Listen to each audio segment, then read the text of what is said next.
You could sing some hold music.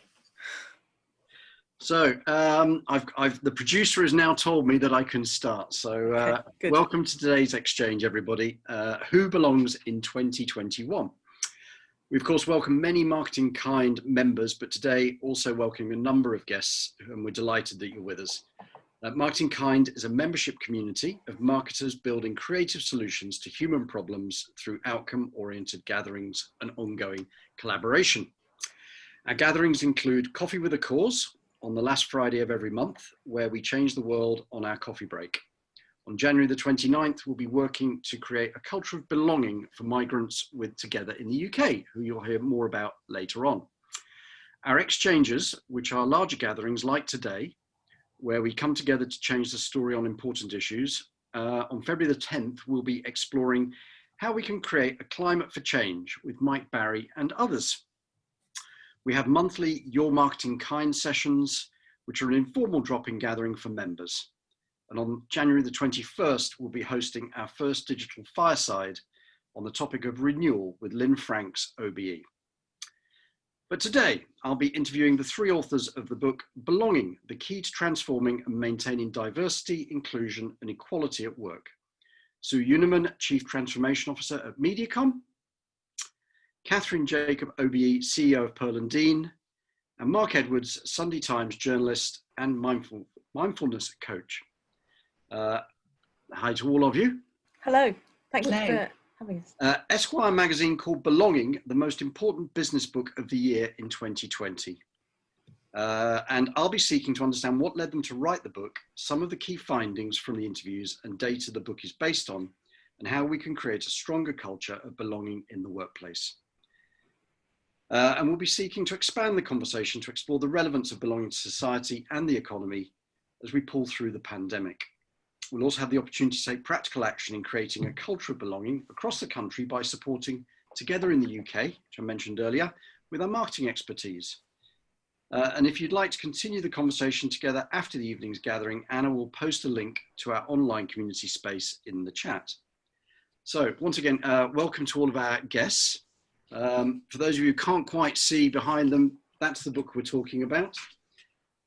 Fascinating read and long overdue. And I guess my first question to all of you, and Kathryn, your name is the first one on the list. So what brought you all together to write this book? Well, Sue and I wrote a book together before in 2016. It was published in 2016 called The Glass Wall, Success Strategies for Women at Work and Businesses That Mean Business.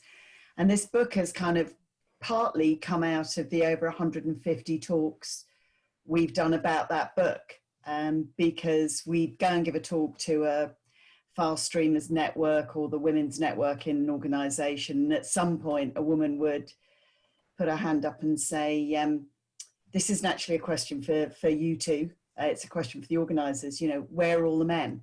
Because, you know, we need men to be part of this conversation if we're going to change the dialogue that's happening. And there'd be a sort of either an embarrassed silence, or someone would say, well, you know, there'd be a handful of men. Well, I didn't think I should come because it's a women's thing, or I was, you know, concerned that, you know, I might not have the appropriate experience or what have you. So Sue and I kind of talked about this a lot over the past, well, the 2 years subsequent to the book happening, and just decided that we needed to change that dialogue so men felt included. Okay, great. Well, so Mark, how did you get included? I presume you weren't the token man, as they say. So how did they get you involved? Hopefully not. Well, I've been sort of working in this area for several years, coaching individuals and groups from kind of underrepresented groups that are underrepresented in positions of power and leadership, preparing them for future leadership positions. And so I've been listening to a lot of stories of the obstacles and barriers that have held people back. Some of them are actively toxic and aggressive, some of them just unthinking and ridiculous. And before I began doing that work, I think I naively assumed that we were all just gently making progress towards more diversity and inclusion, and it was all moving along and it was all going to be fine. And it was only when I really started doing that work a few years ago that I realized that it's not. Progress is being made, a lot of money is being spent, and a lot of people are putting in a lot of effort, but the progress is incredibly slow and it could be much faster. And I thought, really, one of the things slowing it down is that all the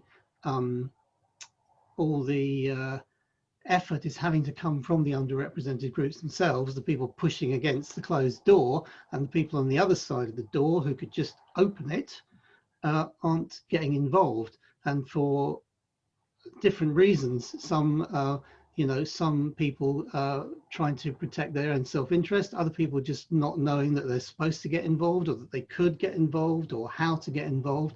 And it would just be, if the people on that side of the door would get involved and say, let's just open this door, things could move faster than they have done in the past. So I think that was my kind of incentive to get involved, and visibly be, a white man talking about this subject, I suppose. Okay, great, thank you. And definitely some themes I think we'll come back to there. And Sue, did you work with Mark? I think, Mark, I saw on your website that you've done some work with MediaCom. So have you two worked together in the past, or? Well, we're also married. So oh yeah, that's right, we're married, I remember now. Kathryn's one of my oldest friends and Mark and I live together. Hence, but yeah, Mark's done lots and lots of work for MediaCom over the years, and in fact worked for MediaCom before I did, when it was called the Media Business. But the real reason that we wanted Mark's involvement, apart from the kind of straight white man thing, was that Kathryn and I wanted to add really pragmatic exercises to the format that we developed for the Glass Wall. So the Glass Wall, which was about gender diversity, focused on very much on shared experiences and case studies. And yes, there were lessons and advice. But what we know about this whole area of diversity in its broadest sense is that people might want to do the right thing. They might even see somebody else doing it. That doesn't mean that they feel ready to do it themselves. And what Mark added was absolute step-by-step exercises, as you'll know, at the end of each chapter, that says, if you want to challenge somebody in authority in the best way and still have a career afterwards, this is how you do it. So we've tried to be ultimately very pragmatic and to give people help in building their confidence in being a champion of belonging, because it is easier to say than it is to do often. Okay, thank you. And yeah, I mean, the book is full of practical exercises and, trying to understand who is the book for, because I think one of my, Sue, you and I had a chat yesterday, and I said, well, is the risk of writing a book like this is that you end up preaching to the converted. And it disappears into, the echo chamber that already exists around diversity and inclusivity. And, it'd be really useful to understand a little bit more about getting the other side of the door, I think, as Mark described it, and you sort of saying, how do those practical exercises really help people?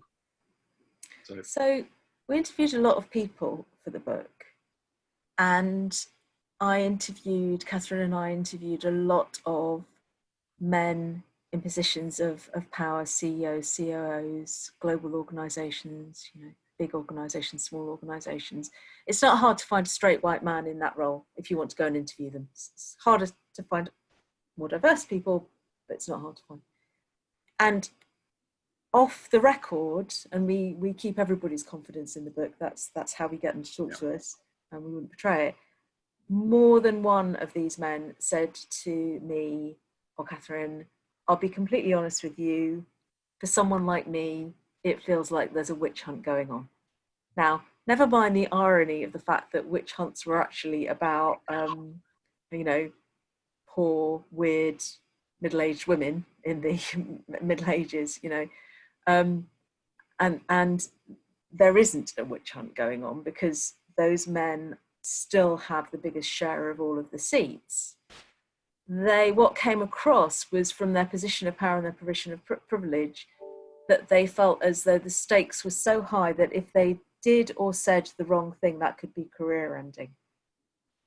And they very frequently, if they're good business people, they have seen the statistics from McKinsey and BCG and, you know, all of the other ones out there that show that more diversity leads to better profitability, that more diversity leads to better decision making. So they've seen those statistics and they want change, but they don't know how to go about change. And they're very worried that if they get it wrong, that it's going to have huge consequences. And so what happens is a kind of a delegation of the responsibility. So what they would then say is, you know, I'm not happy with my board at the moment. It has got too many, you know, of the same sorts of people on it. But I've got a very, very good woman on my board who is head of people or head of HR or head of diversity and inclusion. And she's sorting out the pipeline. And then at that, you know, entry level pipeline. And at that point, I would say something along the lines of, you know, reasonably gently, okay, that's brilliant. I'm really pleased that you're sorting out your entry level pipeline. But I happen to know that your entry level pipeline has been perfectly fine as far as gender is concerned. So it's very good that you're now considering other areas of diversity. But, you know, I happen to know that your pipeline's been great for women, but that hasn't actually done anything to the number of women on your board. So making it just about entry level isn't good enough. But also what we know from the research that was done for the book by a company called Dynata, who kindly carried out the research, is that over half the workforce don't believe that their leader takes personal responsibility for diversity and inclusion.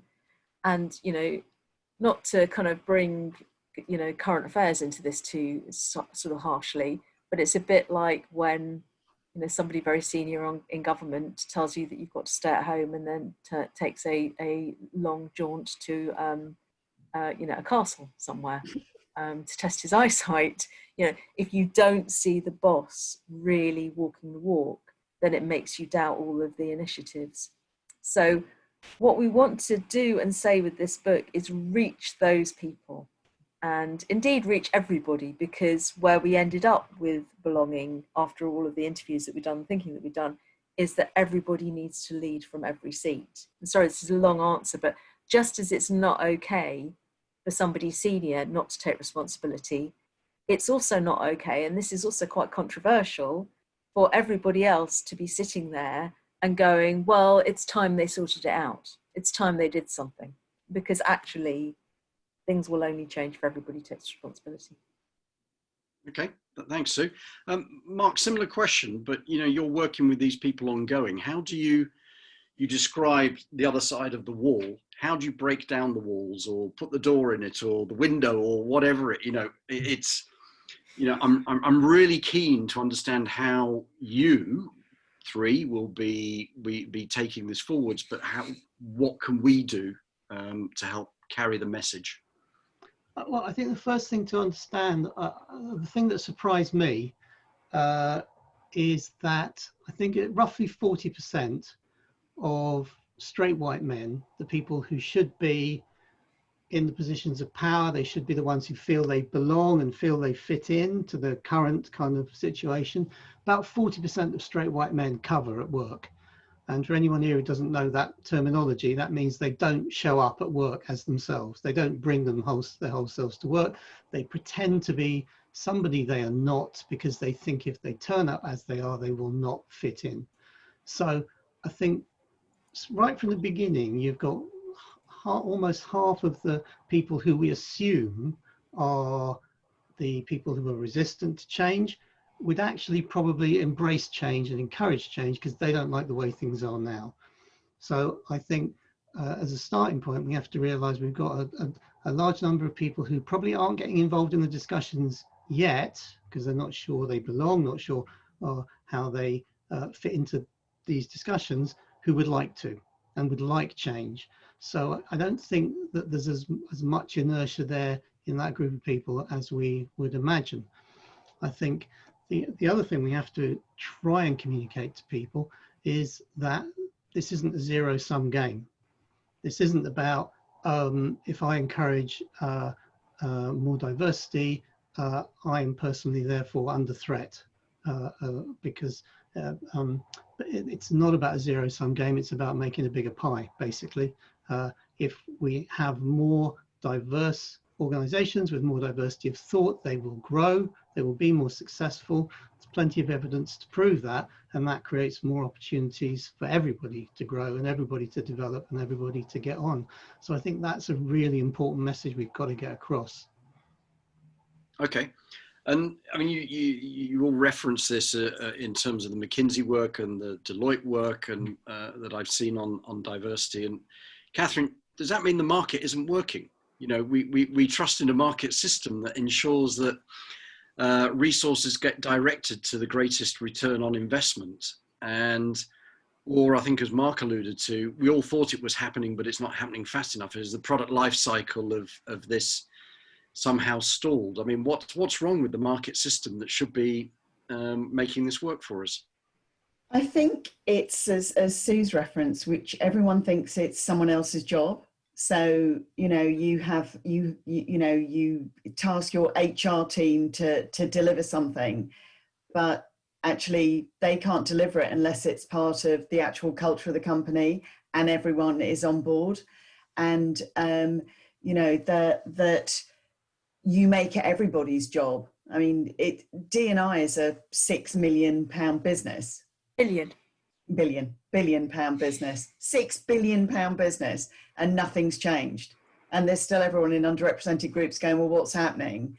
And there's lots of frustrated people at the top of organizations saying, well, we've done all these programs, why isn't it working? And I think it's because for some people, almost certainly one of the people that I spoke to said, diversity and inclusion feels like something that's happening at you rather than you're part of, you know, and you do, Sue and I have had this conversation before, but you know, you do unconscious bias training, and then you do something else, and then you do something else. And it's almost as if it's a bit kind of sheep dippy, but actually at no stage does no one ever turns around and says, where are we? How many people feel that they belong, and what are the barriers? And is it because it's the way that we choose to promote people? Is it the way that we interview? It all feels like if you just put all these bits in place, then it's all going to happen. And as we all know, that sometimes you need a bit of oil to make all the parts work together. Just having the parts there, you need the momentum behind it. And I think that all that the cycle is changing all the time, because every time you get a new person in an organization, you have to make them feel that they belong. Turning around and saying, oh, well, you know, we did like, you know, Jamie, who's a lovely man, but he wasn't quite the culture fit. Well, I heard somebody say the other day, and I really like the expression, that good people fit your culture, great people expand your culture. And there's an issue, and I think the beginning of the years of this century have been very big on cultural fit. So there's this idea that that's how you choose people for your team. It's people who will fit the culture. And, you know, we've all seen probably The Intern, which is about, you know, it's about Google, isn't it? I can say that now. And the way, spoiler alert for anyone who hasn't seen it, but the way that Vince Vaughn gets the job in the end is because, you know, he's not necessarily the most qualified candidate, but he's the one who passes the, what if you got stuck at the airport for 24 hours, you know, would he fit in test. And there's a great analogy that's used by Karen Blackett, who wrote the foreword of our book, who's my kind of leader at Group M, who I've worked with for over 20 years. And she talks about Avengers Assemble. And for those of you that have seen that film, you know, the point is that you don't have a team full of 5 incredible Hulks, because that would kind of get a bit messy and destructive. That would smash all the cities. But secondly, the members of the team don't necessarily have the same, you know, hobbies, you know, even values necessarily. They have one core value, which is about getting the job done and preventing evil, but they don't necessarily have the same, they wouldn't necessarily hang out together. And I think there's been this idea that you've got to fit a culture, and that limits diversity. It limits diversity of thought. It also puts enormous pressure on the people that are having to fit the culture. So there's something that's called the glass slipper syndrome, which is this idea that There is a type of person that works in advertising, a type of person that works as a journalist, a type of person that works in media. And what if you are a very ambitious person that works in media, but you don't happen to like the drinking culture or going to the pub, or what if you do work in, some organizations said to me, somebody from one organization said to me that she had to put a stop to a fancy dress party because this is back in the day when we used to be able to be in a room together. I don't know if anyone remembers this, but they had a fancy dress party one year, and somebody had picked the theme skiing, going skiing. And she said, you do realize that not everybody in this organization actually goes on a skiing trip every year. So when people have to put effort into fitting in or covering, as Mark said, then they're not giving that effort and that enthusiasm to the job. So it's also makes the workplace a better kind of place, I think, if you acknowledge that and open up to it. Okay. Have you seen in any of the case studies and all the work and the interviews that you've done, how organizations that started from a poor place got to a much better place, and what, to use another author's, the tipping point? What was it that flipped that over? Maybe Mark, you can talk about, where you've worked with somebody, and so not an organization that starts, in a great place, but an organization that was in a not so great place. But what was it that characterized that momentum of adding another person that makes a difference? Or well, so I've worked with individuals and groups of individuals rather than with companies. So I mean, the work is being paid for by their companies, but the company, I don't work within a sort of company's overall D&I program. So I see individual careers changing, but I don't have an overview of companies changing in that way. So it's like I don't have evidence of companies massively improving, which sounds very depressing. I know. It doesn't mean it's not happening. I don't have those statistics. I mean, I think the statistics that are out there publicly suggest that companies aren't changing. But so I can't answer that question, is the truth. I don't know what's changing. But can I go back to your previous question?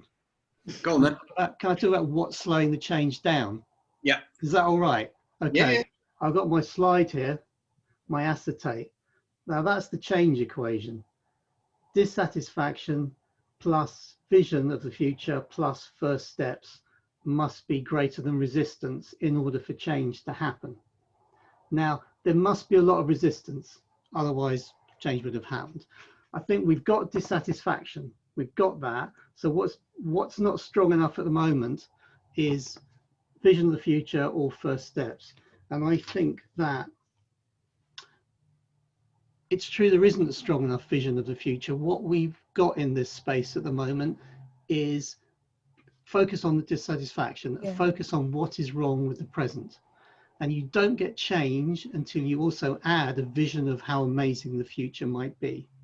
And I think that perhaps that hasn't been expressed clearly enough in terms that are broad enough for enough people to understand. And we know the statistics are there, but it hasn't been communicated in a visionary, exciting enough way. It's always communicated in terms of correcting a past mistake. Oh, we've got this wrong. Can we give people some initiatives to sort it out? And I'm going to go back to Karen Blackett again, who says diversity is not a problem. It's not a problem to be fixed. It's the solution. We've got to get people excited about the future rather than thinking, well, we've got to fix this problem. And the other idea of first steps, I mean, that's why those exercises and techniques are in the book, to give people some first steps to go, you can go into your company tomorrow and behave in a more inclusive way.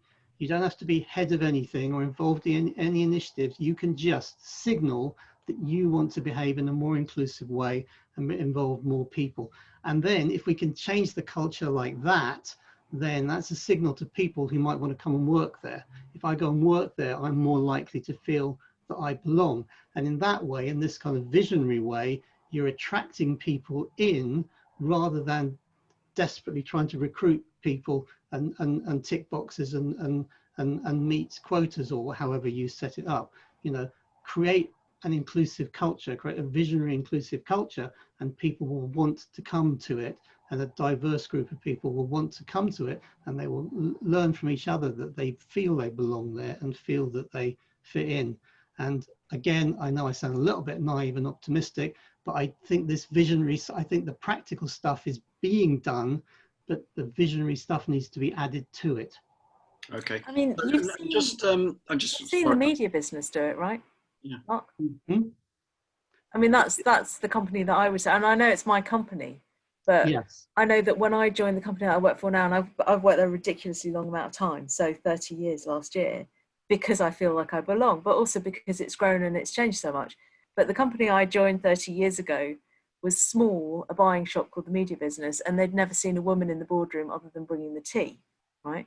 And what they did was they promoted and encouraged anybody that had talent and can contribute. And we're now Mediacom, the biggest media agency in the UK, with over £1.5 billion worth of billing. What astonishes me, and it's why we wrote The Glass Wall in the first place, because I went to Kathryn and said, you know, will you write this with me, is why more businesses are so wedded to not being, you know, inclusive and open to that they don't grow and make those changes. And Mark's absolutely right. People self-select. So we attract people who are attracted by inclusivity and belonging. And we do not get it all right. And everybody is on a journey. But everybody in senior management is obsessed with that journey. So this is not something that ever belonged to an HR team. In fact, we didn't have an HR team at the Media Business. It belonged to the practitioners and the people running the company. Sorry, compartmentalising there. Yeah. Kathryn, so I've taken the point from Mark that first step's really important, and he's done a lot of work with one person or small groups at a time, and maybe that's a way forward. And Kathryn, do you want to talk a little bit about the vision piece and what you've seen from your own business, and also, you know, interviews that you've done? I met a chap who I know through work vaguely, who came up to me at just after The Glass Wall was published and said, "Do you know what, Kathryn? My head of HR made me read your book." And he said, I'd never realised that stuff like that went on. And I interviewed him for the book. He is Dan in the book. And he said, he's quite funny actually. The business he's in is technical, bordering on kind of slightly geeky, quite full of people who are a bit obsessive about certain aspects of it. And he said he read the book and then he thought about it, and he said, I was just bored of having the same conversations. He said, I just felt I was like a fish, you know, in a little bowl, just going round and round having the same conversations. And he and 4 of his other fellow directors said, right, we're going to change the conversation. We don't want to carry on working here if we're just going to be taking last year's business plan and changing the top bits and fiddling around a bit. Let's change it up. Let's be reflective. Let's be outward going, but let's base it all in values. And so that's what they've done as a business. They've transformed themselves as a business from they were a one territory business. They're now a multi-territory business, hugely successful. And he said the vision that they had was they wanted people in that company who weren't thinking about how do I get to the end of this year and deliver this year's business plan. They wanted people who were different, who they didn't want them to come in and go, this is the cookie cutter fit in here. They wanted people to go, yeah, I can do all of that, but have you thought about doing this? And in 3 years' time, we could be doing that. and in 5 years' time we could be doing this, and recruited people like that, but said what we've got to do is we've got to keep our value about looking after the people who've been with us a long time and creating, you know, challenges and interest for them, rather than it just being the same old, you know, the goldfish bowl thing. And they are hugely successful. They've got massive, you know, they tracked kind of satisfaction of their employees, and it went from a kind of about here to up to there. They don't lose people to rivals anymore. They're not fishing in the same pond. They've changed. You know, he said, we're fishing in the same pond now, we're in the ocean. He said, because actually sometimes we've had people who've gone, this might not be something that we're going to do now, but we should get someone in for 6 months who knows about this, because it might make us change our view.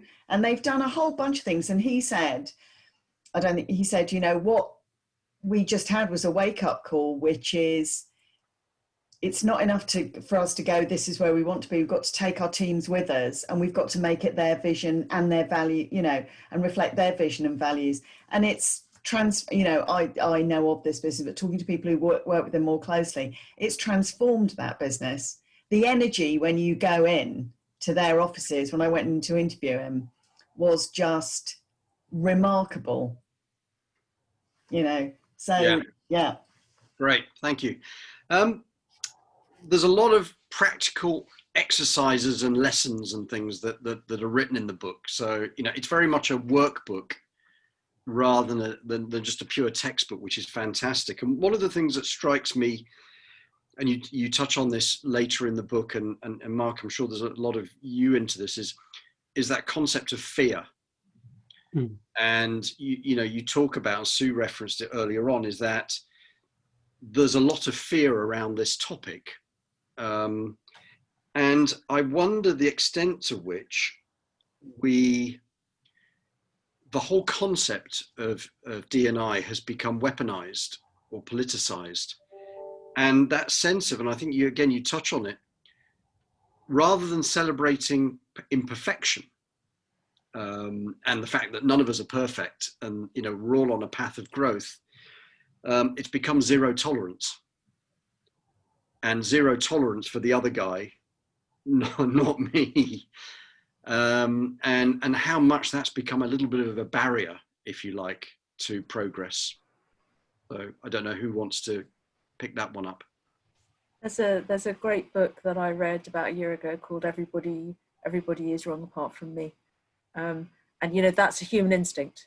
That's actually part of our DNA as people, is that we are right and everybody else is wrong. And I do think that there is virtue signalling that goes on. And it is very uncomfortable when you find yourself on the wrong side of that. So there's no way that without that, having written these books, that the authors that you're reading, us, have not found ourselves being called on things because of not being perfect. It has happened to us. And everybody's first instinct at that point is to just go, well, you know what, well, I tried. I'll tell you what, I'll shut up, shall I? And yet I know that this audience and the whole of this organisation, Marketing Kind, is about making change happen. So if we can learn to be more tolerant of each other, if we can also learn to find a way of staging interventions so that none of us ever is a bystander when something uncomfortable happens, happens to be particularly high. So the level of numbers of people in the UK who have experienced or witnessed inappropriate behaviour at work or harassment at work is very high. It's 1 in 3. It rockets when it becomes people who are underrepresented, so groups who, and I will use the language that they self-identify with. It rockets when it comes to people who self-identify or say that they are mixed race or have neurodiversity or are disabled. You know, it goes up into the 40s, 50s, 60% of those communities. It is also extremely high in terms of witnessing it for people in the marketing and the PR community. So it's around 47% in the UK. That means that pretty much probably in our careers, all of us have seen something and witnessed something and felt uncomfortable. And I was very, you know, we spent a lot of time talking about microaffirmations and you know, I the first time I heard the term microaggression, I didn't really, you know, it was relatively new to me a couple of years ago, and so I went and I looked it up. And what I found is that the person that coined the term microaggression also coined the term microaffirmation, which is about being welcoming, which is about acknowledging difference, which is about acknowledging the contribution perhaps of someone who doesn't fit the obvious mold of the existing team because they have some sort of difference. If we all on this call adopted the microaffirmation tomorrow, then we get to change our industry. So I do believe that if with the bright sparks and with the best, you know, behavior that we can manage, you know, and there's lots, as you say, there's lots of practical exercises in the book about how to do it. We get to change the world. So I'm very excited about So that. similar question to you guys in terms of how do you, you know, Sue talked about tolerance instead of zero tolerance and perhaps forgiveness. Yeah, I mean, that's what it's about. Everyone has good days and bad days. And, you know, the idea that we all turn up perky as anything and deliver 100%, you don't know.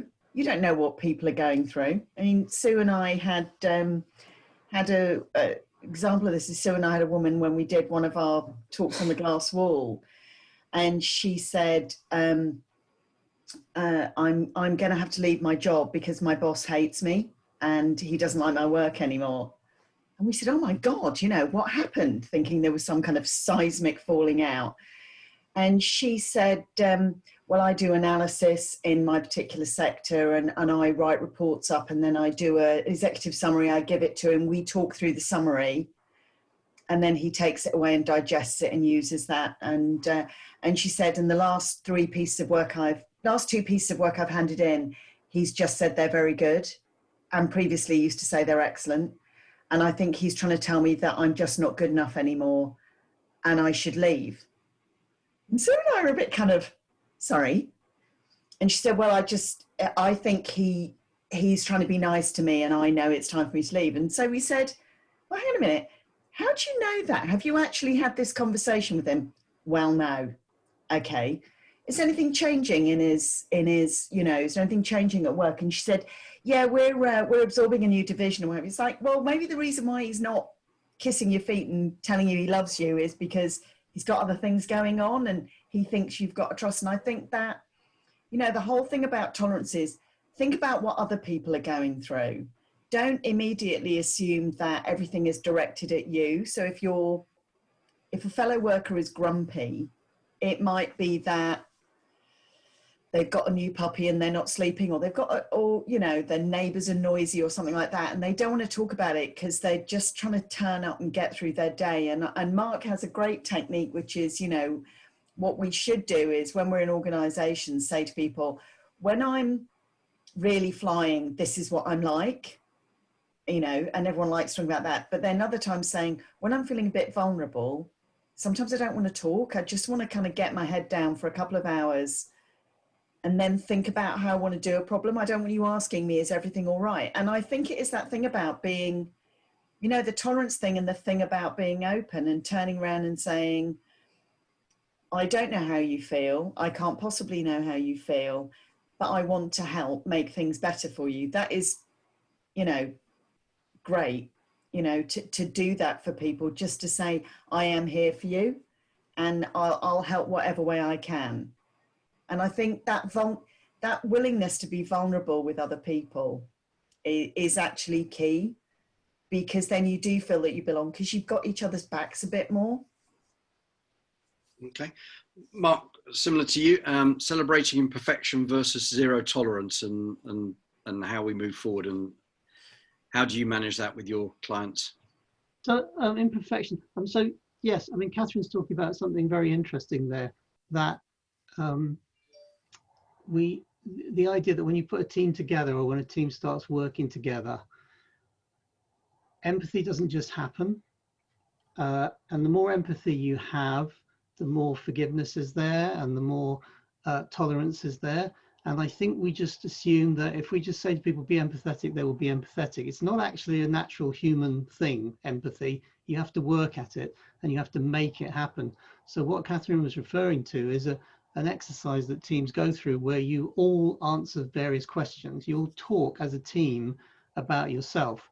And it's a team building exercise, but it's not like I'm going to fall backwards and you're going to catch me, or we're going to go white water rafting. It's just talking about yourself. So saying, on a good day I'm this, on a bad day I will behave like this. This is what I'm like on a bad day, okay?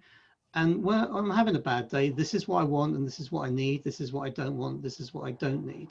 And so if people are supportive to each other, but don't know how to be supportive to each other, it can be misunderstood. If a person says, this kind of support I want is X, then you can give them that support.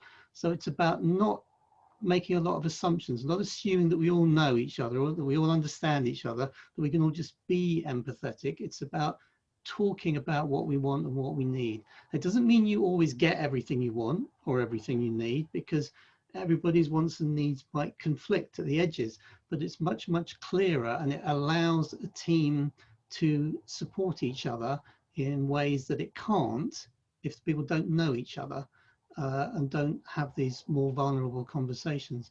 So I think that's really, really important. And something that goes along with that is for individuals to understand how to disagree, because disagreeing and having a row are not the same things. So one thing that is in the book is a lot of instruction on how to disagree in a reasonably constructive way. And that can be two individuals disagreeing about something, or it can be a group, a meeting, trying to come to a decision where there are lots of different views in the room. How do you do that in a way where you're encouraging diversity? You're going to encourage diversity of thought. You want that. Diversity of thought will lead to disagreement. How can you disagree about things and yet come to a conclusion, come to a mutual decision, and all get behind it? And that skills like that, again, they're not something that you learn at school, and there's something that you kind of have to be taught. So I think that's one of the valuable parts of the book, is talking about things like that. Yes, you want to all get on with each other and you want to be able to work in this atmosphere. How do you do it? How do you walk in when you disagree about something? How do you do it? Can I just pick up as well on the point that you're making about zero tolerance? Because for all of this tolerance and all of this understanding, I do very firmly believe that everybody needs to behave appropriately, whatever level they're at. And we actually say that, you know, that there is still out there in the ether this sort of idea that, yeah, but you know, he's an older chap and he's very good with his clients, and so, you know, the fact that he's a bit difficult sometimes, you know, we don't want to drive all the fun out of the organization. Like, no, it's kind of like the whole banter thing. Banter is one man's banter is another, you know, woman's hideous kind of put down. And just as you don't say about aeroplane pilots, he's very, very good at the turnaround, so we don't mind it if he has a drink or two before he gets in the plane. Like, no. We don't behave like this. And one of the stories in the book is about a woman who was put into, I mean, and Kathryn tells it very well, but a very embarrassing position by her CEO. And none of her colleagues challenged him on it. And so, first of all, he shouldn't have spoken to her like this woman like that. Secondly, she wanted advice on what she should have said. But the big point for me was there were 5 other people in the room and none of them helped. And that's got to end. Yeah. Okay.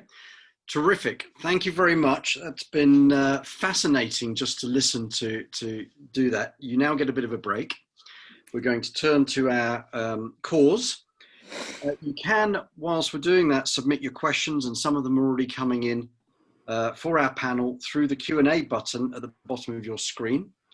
We'll take questions in a moment whilst we talk about together in the UK. So Marketing Kind is all about using marketing to change the world. We do this by seeking to change the story on key challenges such as diversity and inclusion.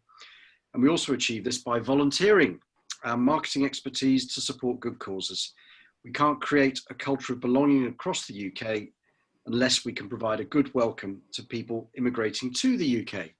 So I'd like to invite Teresa Norman, co-founder of Together in the UK, to introduce their work and their marketing needs. Over to you, Teresa. Thank you, and thank you so much to Marketing Kind for making us their cause for the month and for the absolutely fascinating discussion. So Together in the UK is a platform for sharing stories about what it's like to migrate to the UK.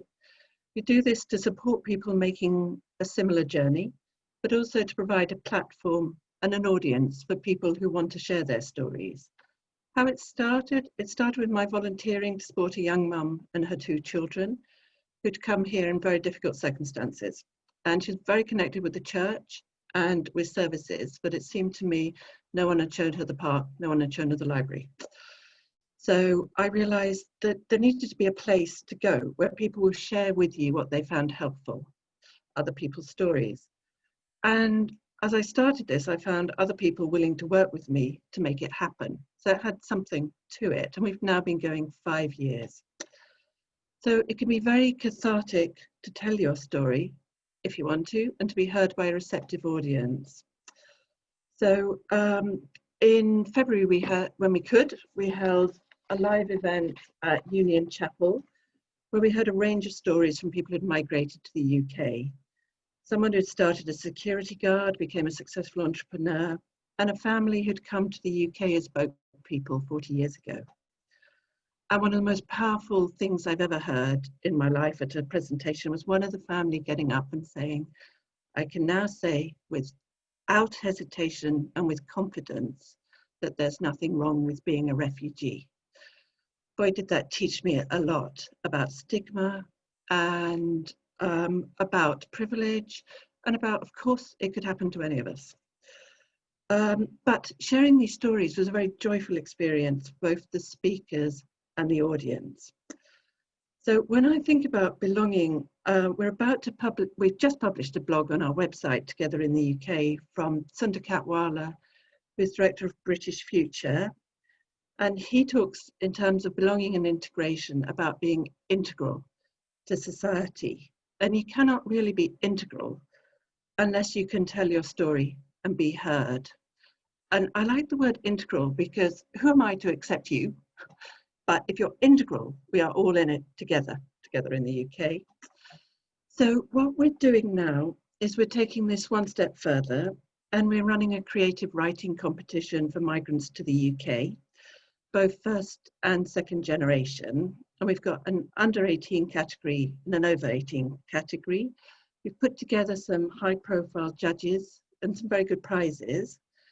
And we've already got some astonishingly good and powerful entrants, an extraordinary account of what it's like to be a refugee child and what a relief it is when your family gets right to remain and you know you're going to stay at your school.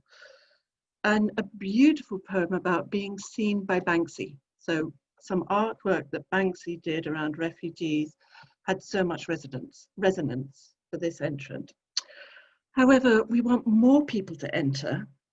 So we're looking forward to working with all the creativity that marketers can bring when we work with members of Marketing Kind at their Coffee with a Cause on January the 29th. So we do hope that you'll feel enthusiastic and you want to hear and help people tell their stories. Thank you.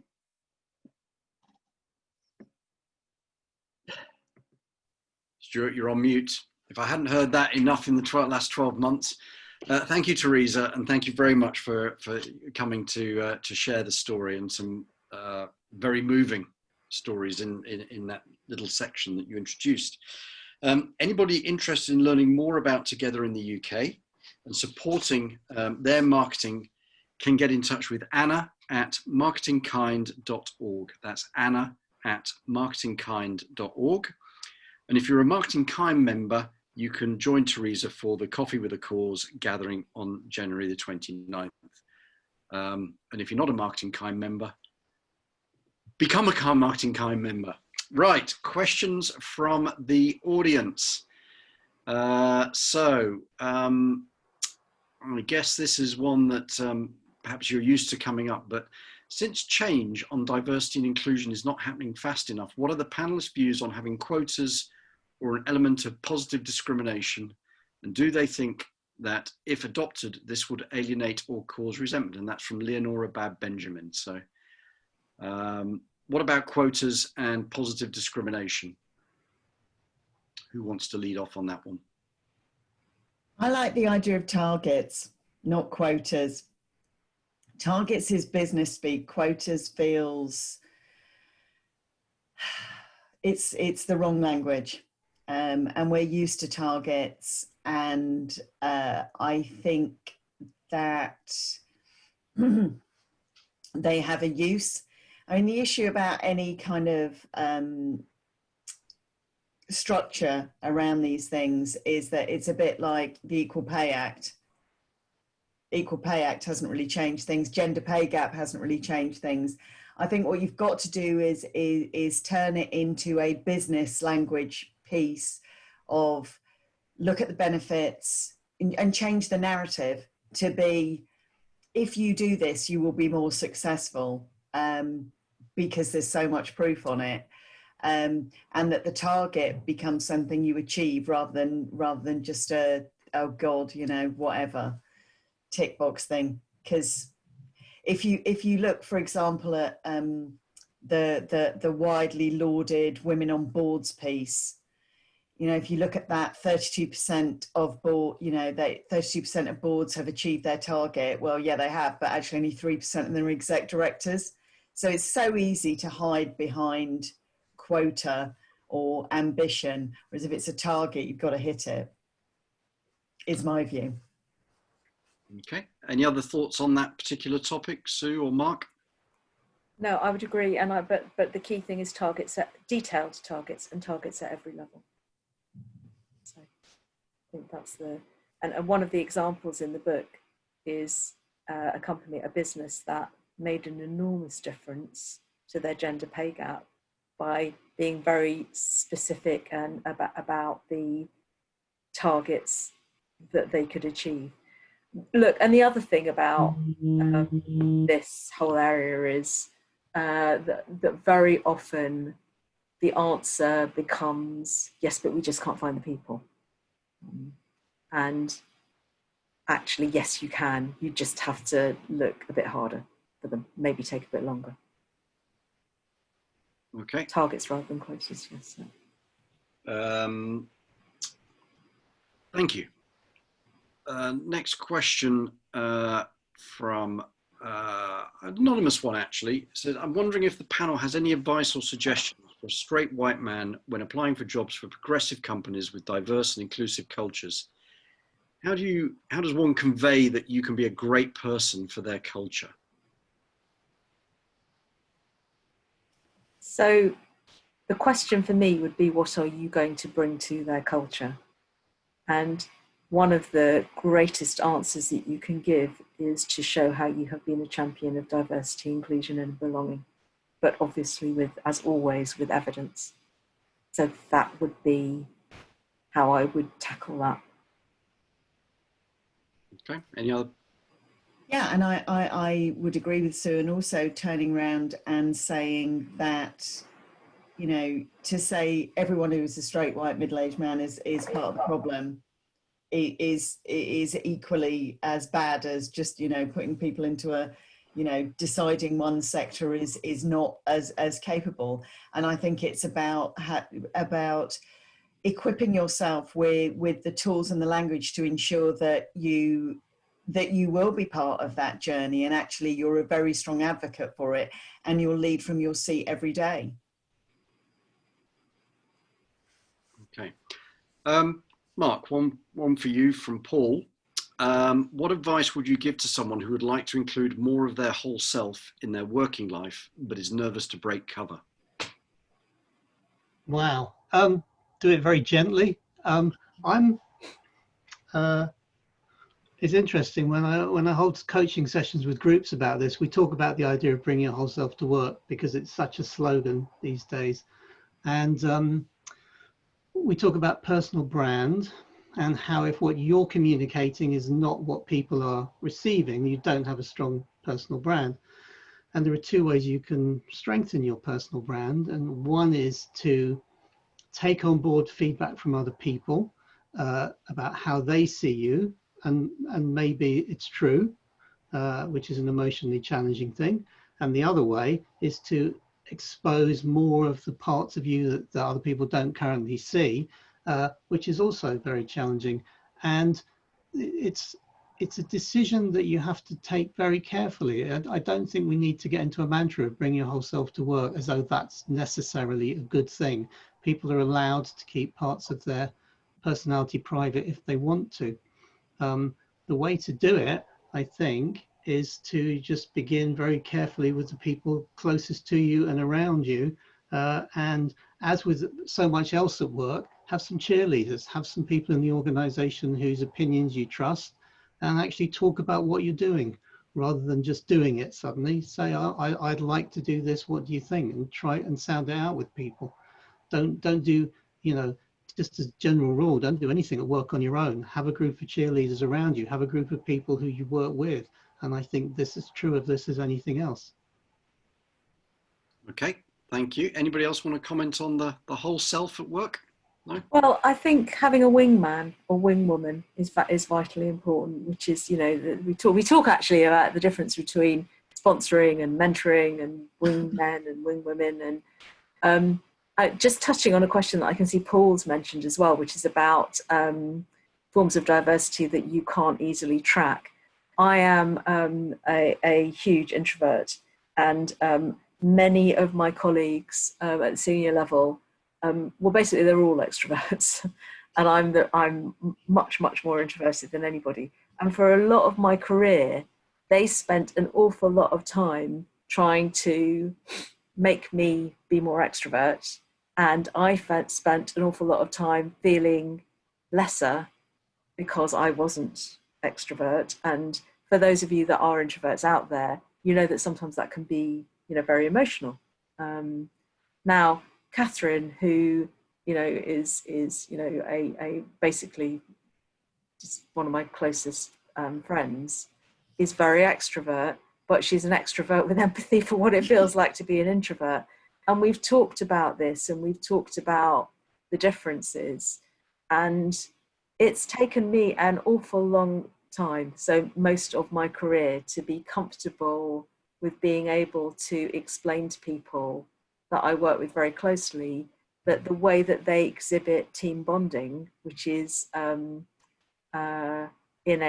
basically all the rest of them do it in a very extrovert way, that just doesn't work for me. I'm not comfortable with it. It doesn't mean that I don't care about them. It doesn't mean that I'm not very fond of them. I just don't do that. And I think it's so important to think about hidden forms of diversity. It's not simply about what you can see on the surface.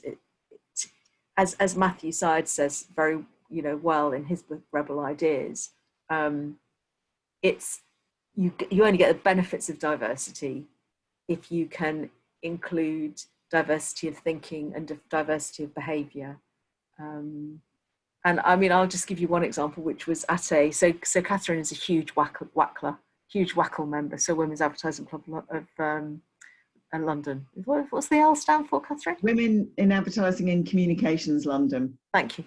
And I used to go to these dinners, and I would get told off by the person hosting the table that I wasn't being sociable enough, and finding it difficult enough anyway, and then knowing that I was being watched and was I being sociable enough. And I went up to this person after one dinner and I said to her, look, I'm so sorry. I know you're going to be thinking I didn't talk to enough people. And she went, no, she said, actually, I've changed my mind about you. She said, I've seen what you do, and what you do is you talk in depth to one person and then you form a bond with them that kind of carries on afterwards. And she said, you go home like 3 hours earlier than the rest of us. But I know that that's how you're contributing, and that actually you might get more of a connection out of that than I do having stayed another 3 hours and talking to everybody. And it's that diversity and understanding the usefulness of different sorts of contributions. That's what makes you a good team. Great. Okay, thank you. Question from Anonymous. What do you feel the value of internal, what do you feel the value of internal networks have, and are they inclusive? Oh, I think it depends on your network. I think it depends on how the networks are set up and for what purpose. And I think that having worked in larger organizations myself where the networks were set up, everybody sort of approached them as some kind of hideous career. It was like a Bush Tucker challenge, you know, in terms of you'd be given some, and I remember, well, I'll tell the story. When I was at Scottish Media Group, you know, we had very different companies. We'd all be brought together at Glen Eagles once a year. You'd be put in a room with a bunch of people you didn't really know very well, given a business problem and told that you had 3 hours to solve it and then go back and do a presentation to the board. And it's just kind of like, you know, no background, nothing, and then that group then became the person who, once you presented back to the board, if you're one of the lucky 3 whose presentations were so good, you then formed a network within the company to kind of deliver it or build on it. And literally people would, I mean, I'm certain this has never happened in your career, Stuart, people would just go, Christ, let's not be any good, because the thought of actually having to keep on going back to the board for another 6 months with some random idea is our personal idea of hell. So it's just this, you know, I remember meeting someone who worked in program production in Scottish television, who went out and drank 3 whiskies and said, well, I'm not standing up because I'm too drunk to stand up in front of the board. Just left, then came back. And it was just those internal networks, which is, well, what are they for, and who chooses who's in them? And what if I'm in your network, Stuart, and you're really important and you're the person who's the mentor? Does that mean I'm better than Mark because he's in someone else's on the board network? I mean, it's just hideous. It unless it's very clearly kind of explained, or what you do is you just go, we're just going to bring different people together. I worked in another organization and they built networks by everybody who had a birthday. So everybody who was a Sagittarius, the company paid for you to go to lunch together for 2 years. And then that created loads of bonds between people, because actually no one was expecting you to do anything. It was just all about your birthday. Yeah. So that's me bearing my scars. That was a bit like a therapy session there, sorry. But forced rather than not forced, or unforced could be one. The answer to your question was, I was far too competitive and egotistical to not try and compete. So, and then suffered the consequences. So the qualification on the internal networks is things like women's networks, mental health networks, family networks. So are they helping make progress? Well, what are they for, right? Who's sponsoring them and what are they for? Because if what they become is an internal talking shop of people in violent agree with each other and no change happens, then I would question their value. If they are supportive and if they have an exco or senior leadership sponsor who listens to them, and when we've got 7 or 8 ERGs, employer resource groups at Mediacom, and we have a quarterly listening session with the exco whereby we listen to their suggestions about what we should do, and it's a long, you know, proper. We have a proper kind of long kind of session, and then we put into play. We make changes as a result of it. So I think it is a bit of an "it depends" answer. They can be very good and very useful, but they need to have kind of purpose and accountability. Yeah, and you know, are they on the left-hand side of Mike's equation or the right-hand side? Is it a resistance movement or is it something else? So Steve Gladwell says, I like Mike's formula, especially the positive vision. how would you suggest we can build a more positive vision of inclusive, belonging society and business? I think the current focus is still too much around what is wrong with wrong rather than why change is better. Well, it needs to be both, because things are wrong and they do need to be fixed. I certainly didn't want to be dismissive of that. I think I want to go to something Teresa said, which is just like a wonderful speech. And when she said that comment of "who am I to accept you," and that's sort of cuts right to the heart of it. And when I was talking about a vision, that's the term that's used in the change equation. It might have sounded a bit kind of airy. I think what I mean is we need to find people who can cut right through to the emotional truth, and that is right there. Who am I to accept you? And because there is a status quo, and there is a group of people who are in positions of power and people who aren't, there is a language of, can this group of people allow these people in? But we've got to find a way of not talking like that, because who are these people to accept these other people? Where did that even come from? And that I just thought that comment was amazing. And I don't really have an answer because it's just come at me from nowhere, and I haven't thought it through. But I think that pie baking rather than pie eating, right? So this is the guy Karasaki, the bit in his book Enchantment that I really liked, which is he says there's two sorts of organisations, there's two sorts of people in work. There's the pie bakers and the pie eaters, and the pie eaters go, hang on a second, if Stuart has a bigger bit of my pie, then I've got less pie to eat myself. And they're the pie eaters. And the pie bakers go, let's have a bigger pie so we can all have a bigger slice. So let's bake a bigger pie is one of the key points of this book. And that's the positivity that we need. And there's so many examples, and again, we cite some of them in the book of baking a bigger pie. And one of the, the easiest ones to remember is the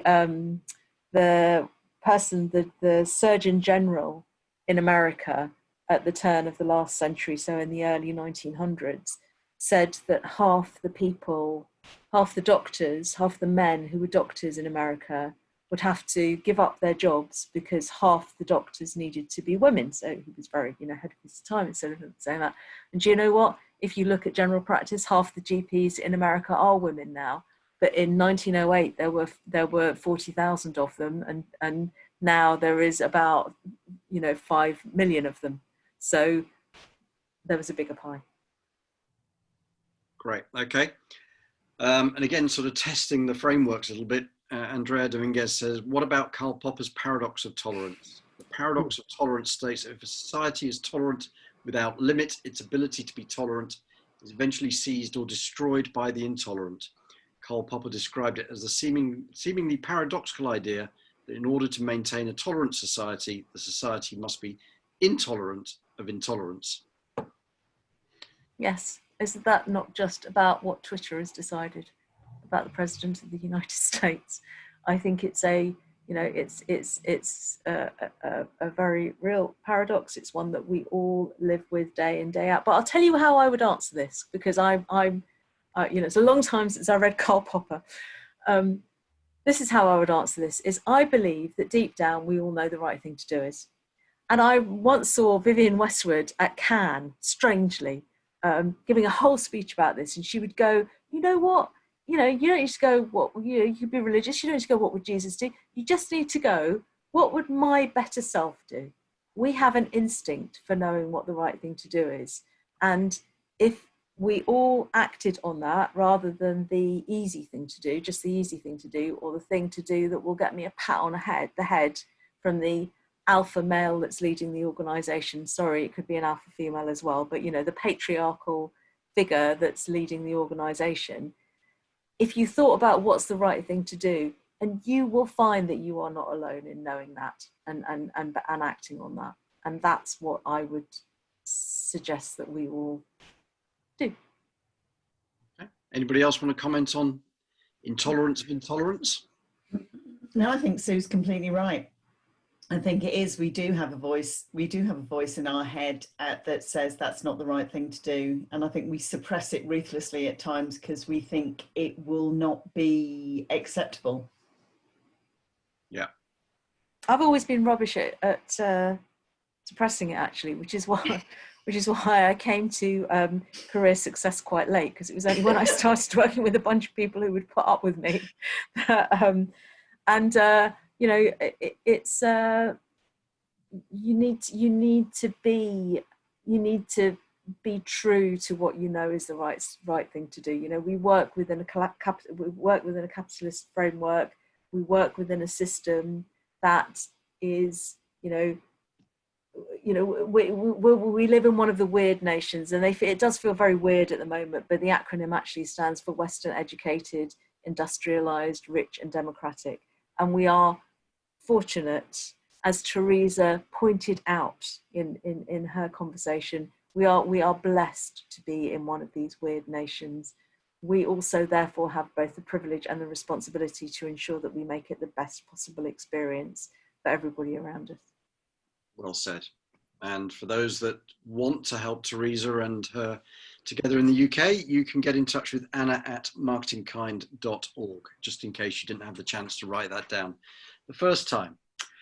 Natalie Silverton has asked the question, if you're told you're not a cultural fit post a job interview, and boy, we've all been there, should you challenge that and ask for clarity? You should challenge the concept, I would say. Yeah. Wave the book at them. Make the point. I mean, yes, absolutely. I mean, I think in the right way, obviously, because you can't actually just be rude in a job interview situation. But I think to raise the issue with them that they may be suffering as a business because they are seeking a tight cultural fit, the way in which they respond to that will probably tell you what kind of sort of organisation it is. Right. Kathryn, how do you manage this in Pearl and Dean? When the HR, you sort of say, how are you getting on with filling that position, and somebody says, oh, we've seen some people but they weren't right for us? Oh no, we are and as Sue will testify, we are an eclectic and diverse bunch, and I think that it's we kind of think we think of ourselves as kind of like a bit like a stew. You just shove all the ingredients in, and if we'll find a way of working together. It is hard. I mean, it's difficult. And one of the, as you know, I work in cinema, and one of the preconceptions we have with people is that, you've got to be familiar with all of the works from Battleship Potemkin all the way through to, Wonder Woman. And actually, some of the people who, when I first worked at Pearl and Dean, who left after a period of time, were all those people who'd go and bore some poor brand manager about, the works of the Marx Brothers, when all they wanted to do was talk about selling Cadbury Dairy Milk, for the love of God. There is a point where if you're doing a job and you're that close to it, actually a bit of change is good. And it's great to love what you do, but there is a certain point where we definitely had one person who was bloody obsessive about film, and it was quite disconcerting, actually. I think if at the end of an interview they said you weren't a cultural fit, I would think I've probably got escaped from a company I don't want to work at, to be honest, if they're still thinking in those terms. So it could be a blessing. Yeah, I think so. It is a blessing. Great. Okay. Still time for people to post some questions. Another one from Paul. In a previous exchange, Rory Sutherland said the most detested bias in recruiting is to favour tall, attractive people. How important are the forms of diversity that we can't reasonably track?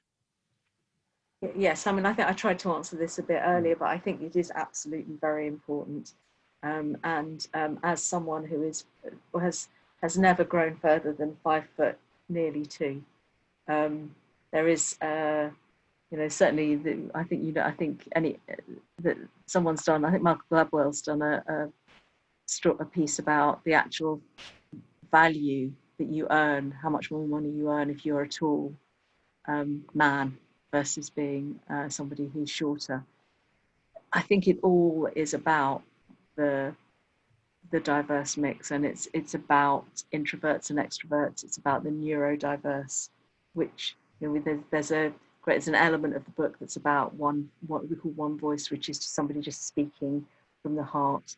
And one of the one voices in the book is a woman who is neurodiverse, and her journey is just super inspirational. And her journey from feeling as though she had to cover her neurodiversity to working in an environment where they asked her to champion it is really inspiring. And, you know, it makes for a better business. Okay. And what about the diversity you can't track, Kathryn? How are you tackling that, or even getting your heads around it in your business? We just ask different questions. I think there are, you know, a lot of questions that you expect in an interview, and quite often we ask people how they'd react in situations. So what we do is we give people a brief, but then we ask them how they feel about certain situations. What would they do? What wouldn't they do? And I think it's about changing some of that, the expected way of interviewing people, and which I think uncovers things about people that maybe if they're, I know I certainly have employed people who are brilliant at interviewing, and then when they turn up, you know, I'd look at you and go, Stuart, do you think they've had a body swap with the person who came to the interview? Because that dynamic, vibrant marketing soul that we thought we'd employed just seems to be someone who's, you know, a bit of a clock watcher and doesn't really doing very much. And I think there is a thing about changing the way that you interview people, we make quite a lot of our interviews conversations, actually, and we ask them what they want in a job, not about why do you want to work here, but what are you looking for in your next job? Because, you know, back to the point about the culture thing, is if you're looking for a thing in a job that job isn't going to offer you, don't employ them, even if they interview brilliantly, because they'll be disappointed and you won't hang on to them. They won't be happy, and neither will you. Okay. Thank you. Thanks, Kathryn. Question from Donna, which I thought we might get. Why are the 4 presenters on this call about diversity and inclusion, brilliant though they are, all white middle-aged professionals? Genuine question, not sarcastic. Mark. Well, the reason I'm here as a straight white older man is, well, there's 2 ways of answering this. First of all, I am privileged across several parameters. At the same time, my background is one of serious mental illness, so I do have privilege in that area. And it took me 7 years to get my first job because of the stigma surrounding that. And this was at a time, it's a long time ago. It would be, I hope, different now, but I suffered not just rejection, but a lot of abuse and ridicule at the time.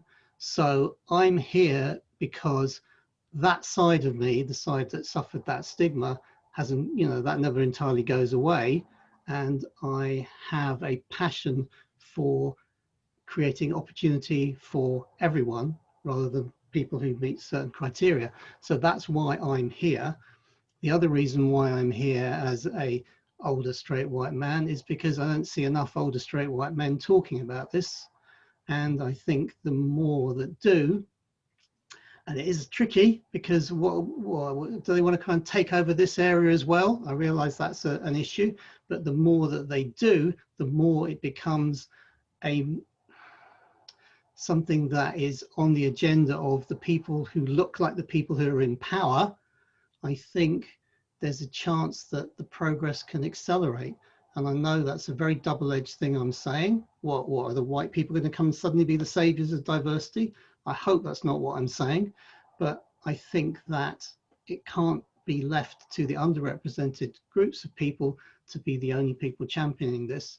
So that's why I'm here. And I don't think that it is inappropriate for me to be here, but I'm willing to be challenged on that. Okay, thank you.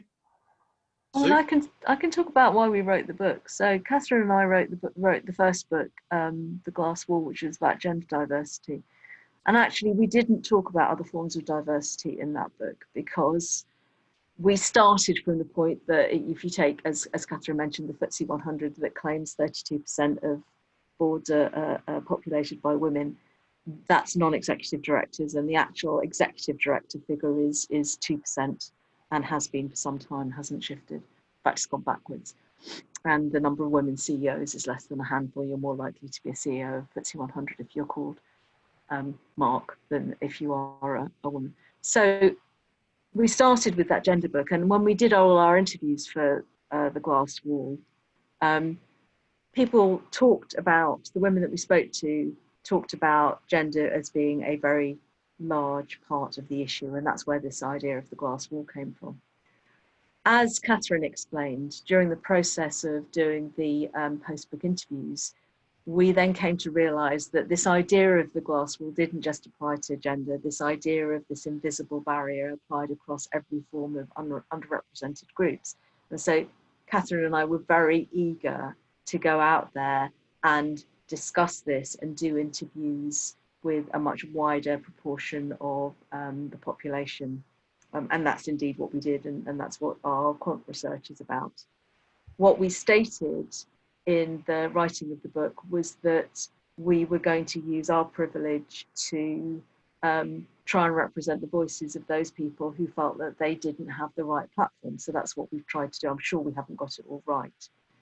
But I've actually had, one of the conversations that I had about privilege was with one of the interviewees who basically said to me, who are you as a, you know, successful white middle-class woman to discuss any of these issues anyway?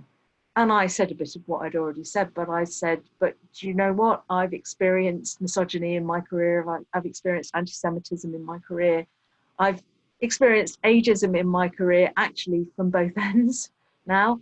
And I have experienced just a chronic lack of fairness, both personally, but also I've seen it evidenced around me. And I have a burning mission to get that changed. And yes, it would be better to have a more inclusive panel. Of course it would have been, but I'm not going to sit on my hands about something that I believe very passionately about because of that. Is that an answer to the question? It's your answer, so it's the answer. Kathryn, anything to add to that?